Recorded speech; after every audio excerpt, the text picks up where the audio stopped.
Hello and welcome to Lamplighter. Today is March 22. As we continue today in our daily Bible reading, we take a very interesting turn in the story of the people of God. Up until this time, over the last several days, we've been talking about the judges that God has raised to lead Israel through times of challenge. We've been talking about a cycle that continues to repeat itself, where the people fall into sin, and then God sends a neighboring nation against them to oppress them. And when things get bad enough and the Israelites see the error of their ways and recognize the harm that they've brought upon themselves because of their sin, they cry out to God for forgiveness. God hears their prayer and raises up a judge or a leader for them who gives them a period of peace and a period of conquest for a number of years while that judge lives. Then, when that judge dies, it seems that Israel falls back into sin and the cycle occurs all over again. In the midst of all that storytelling, we're introduced to a woman by the name of Ruth. The book of Ruth is only 4 chapters long, and it's inserted here in the narrative in a very unusual sort of way because it doesn't really seem to fit everything else that's going on. These are very turbulent times. These are times of war. These are times of sin and rebellion. These are times of still God's people needing to be disciplined. And into the fray comes this small little story of a woman of great character, a great noble woman, who is not even an Israelite. She is a woman from the land of Moab. And remember, Moab is an enemy of Israel.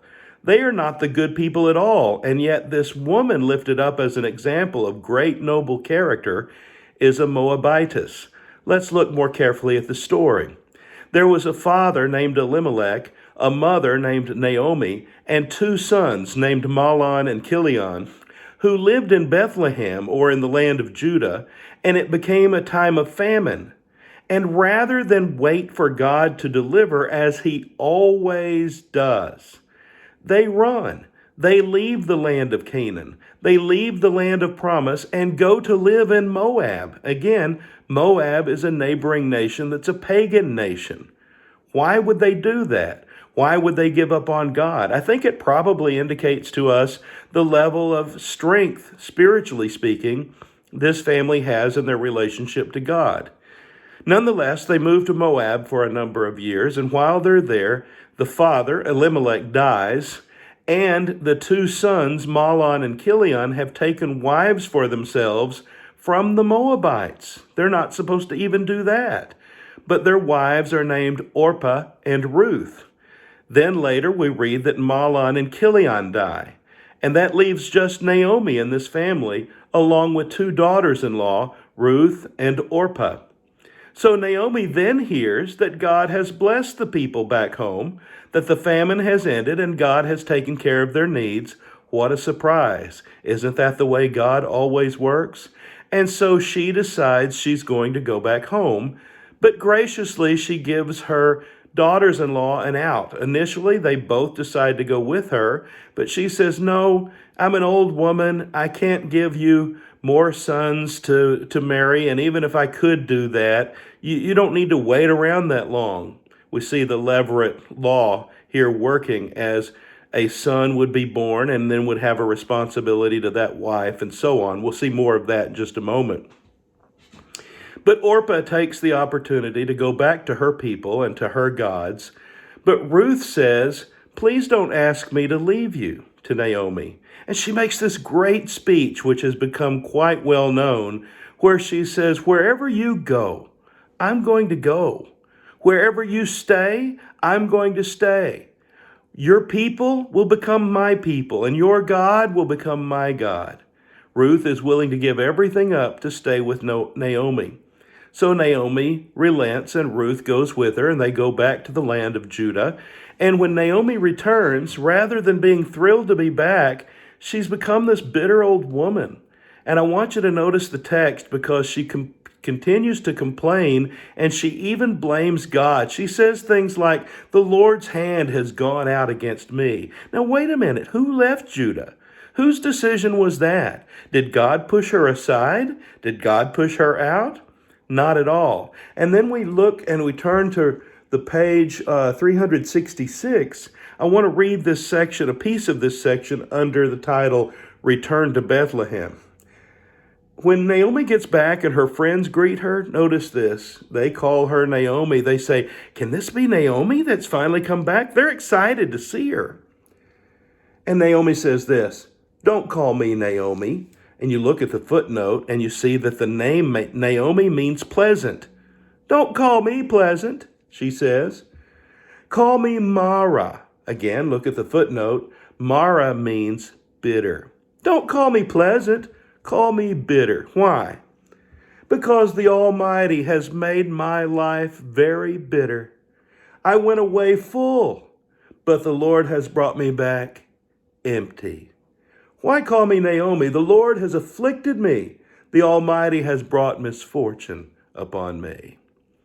I just am amazed every time I read this to see how bitter this woman has become and how she blames God for it. And I see that that still happens today. So many people make errors in judgment and then want to blame God, as if God forced that error, as if God has pushed them away, when that's not the case at all. Now, we continue the story. Ruth says, "I'm going to go out in the field to work so that I can get us something to eat because they're poor." And so Ruth goes out and gleans in the harvest. Remember the laws we read that seemed somewhat tedious at the time? The laws were given about how to take care of poor people, remember? When you glean the grain in your field, it said, don't pick up every piece. Leave what falls behind for the poor and the widows and the fatherless and so on. And here's a case where Ruth goes out to the field and she gleans what's been left behind. It turns out she's gleaning in a field of a wealthy man by the name of Boaz. Boaz notices her. He hears about what a wonderful woman this is, how she's left her homeland to take care of Naomi, how she has gone out to work hard in the fields, and he's impressed with her, as he should be. She is a woman of noble character. Her reputation has preceded her. And he gives instruction to his workers in the field. Take care of her. Don't let anything happen to her. Don't abuse her in any way. Make sure you leave her plenty of food to gather. And then Boaz takes care of her as well. Naomi suggests an encounter between Ruth and Boaz because it turns out Boaz is a relative of theirs. He's one of their kinsman redeemers. And now that Ruth no longer has her husband, it would be the brother's duty to marry her in the Levirate law to make sure that she's taken care of and to make sure the property stays in the family. But the brother has also died. And so now it falls to a kinsman redeemer. Boaz happens to be a kinsman redeemer, but he realizes he's not the closest one. And so he says to Ruth, I'm going to take care of you. And I need to go and talk to your closest relative first to see if he's willing to fulfill his duties to you. If he's not, I'll take care of you. So Boaz goes and finds the closest kinsman redeemer. He says, there's a piece of property here that you can claim as your own because you're the next closest kin. And the man is all excited to do that until Boaz says, but when you claim the land, along with the land comes a wife, Ruth. Well, when he hears that, the closest relative says, I'm not interested anymore.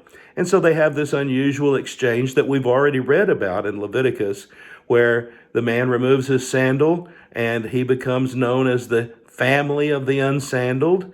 And Boaz is then given permission to be in the role of the kinsman redeemer. He marries Ruth. God blesses Ruth. God blesses Naomi through Ruth. And everybody is sort of living happily ever after. The property stays in the family. The Levirate law has been acknowledged and followed. And then Boaz and Ruth have a son together by the name of Obed. Obed later becomes the father of Jesse. Jesse later becomes the father of David the king.